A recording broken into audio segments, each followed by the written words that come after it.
Hi everyone, welcome back to Coffee Books and Rain, where we are actually having a little bit of lemon water today. I know, blasphemy, but it is a little bit later in the day.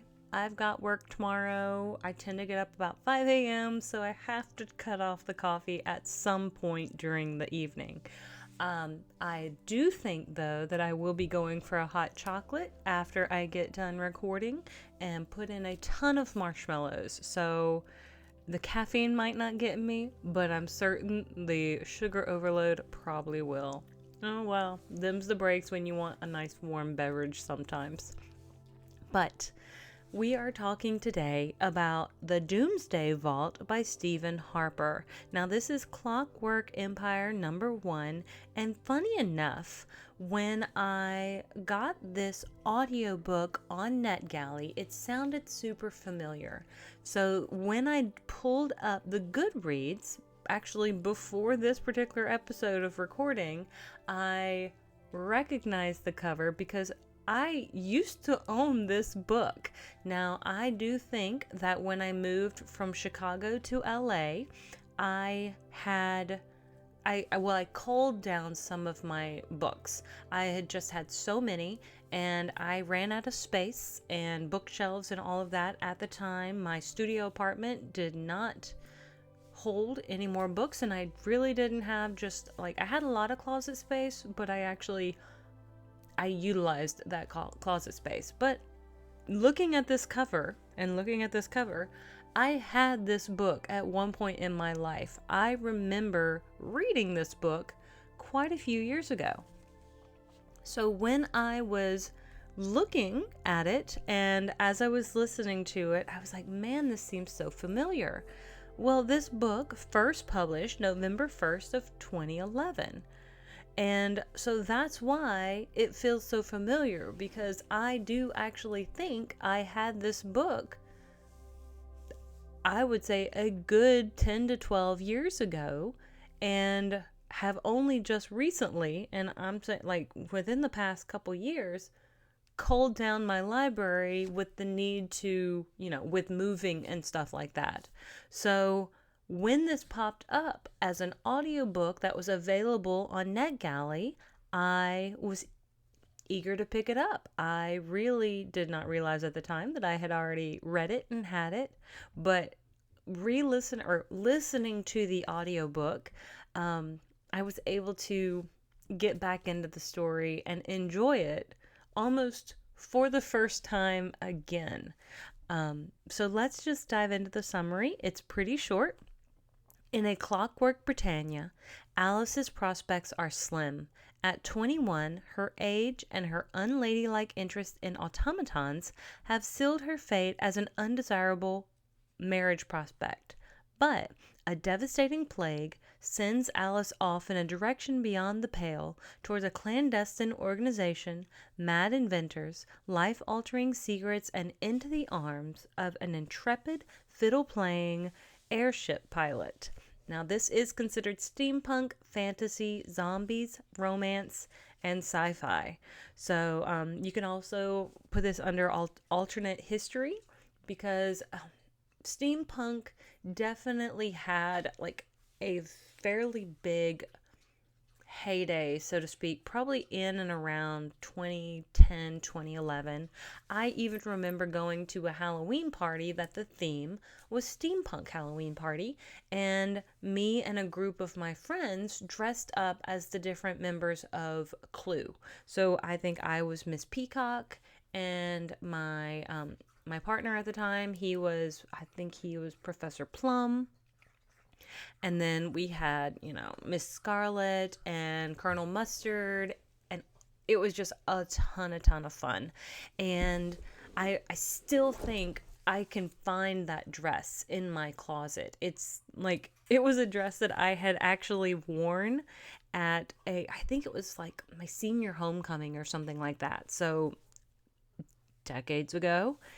And then I refashioned it into this steampunk costume, and I want to say it's still in my closet now because I just have such fond memories. Now, does it fit me? Actually, it would be way too big for me now. I want to say I was probably about a size 10, 12 at the time. And so that dress would probably be swimming on me. I definitely have to take it in order to make it work if I ever wanted to bring out that costume again. But steampunk definitely had its heyday back in like probably around 2009, 10, 11. I don't see it as much right now, but it's like if steam had taken the place of the combustion engine, and what could our history and what could our technology look like in that respect. So you do have airships, like the dirigibles and things of that nature, far more in this particular timeline versus currently. And we've got much more of that clockwork type theming to a lot of different things, which kind of gives it a cool sci-fi-ish feel, since we never really went down that timeline to make that a real thing. So I probably give this book an overall 4 stars, and I think it's because it is kind of like, it's kind of a steampunk romance, but it's not really heavy on the romance. I do think, in fact, that it is it's kind of a little bit more adventurous. I want to say Gail Carriger and her Soulless series. I think that's right. The Soulless series of, I think it was like Parasol Protectorate, maybe. She was kind of on the verge of Clockwork with Supernatural, but I think Doomsday Vault is like, there's a heroine, but it's not a supernatural. And you do still have zombies, funny enough. So we're fighting, like this one particular person says, like fighting zombies in a ball gown at 3 a.m. So that does happen at one point. Our main character, Alice, she's leaving a ball. And again, she doesn't really have many prospects, but there's one particular guy who seems to have caught her attention, and they seem to be on a very similar ground with regards to their enjoyment of automation and automatons. And she's kind of on the older, and I say older edge, is even though she's like 21, she's past her prime with regards to making her debut and coming out in society and having men vie for her attention. It also seems like her family, she has a name, but like a title she herself does, but her husband would only be associated to the title through her. He wouldn't gain his own title, and she really doesn't have money to bring into the marriage as well. So she's got a couple things working against her. I do think this book is pretty fun, and you do have this sort of, it's not really Sherlock Holmesy or anything like that, but this stronger female character who's working to make a name for herself. You've got some other characters who are, trying their best to figure out their own situation, and there's a lot of different things going on. I just think it was busy, I guess.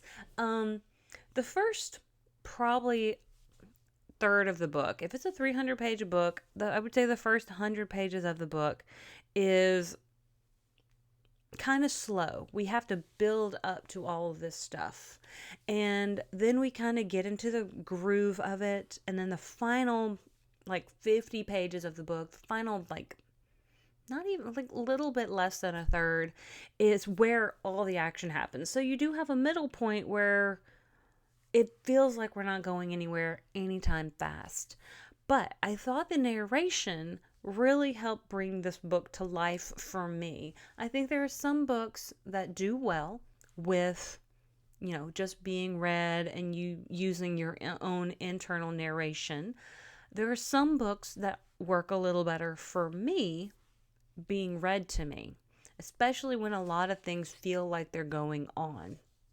So I was able to audiobook this particular book, and kind of continue to do my day-to-day stuff while this book was going. So if I felt like I was missing a slow point, my brain kind of glossed over it, and I was still able to keep up with what was going on in the story, which is excellent.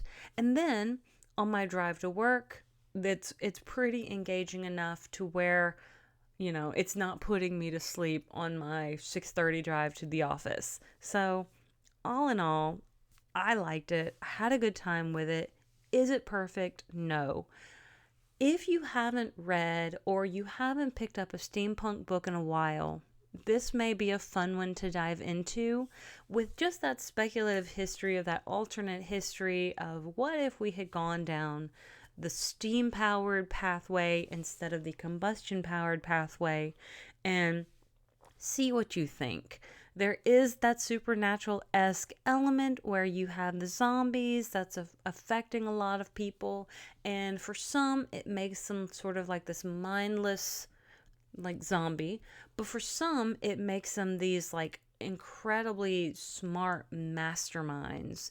And it's very interesting like what those individuals like put that intelligence to use for. It's like they become like this plague flips a switch in their brain where they become just a brilliant flame for a short period of time, and then it burns out, because all of these individuals ultimately will burn out. Even the ones who become masterminds will slowly go crazy. Well, not slowly, but through the course of the plague running its course, they will burn brightly and do something amazing, and then they will fade out.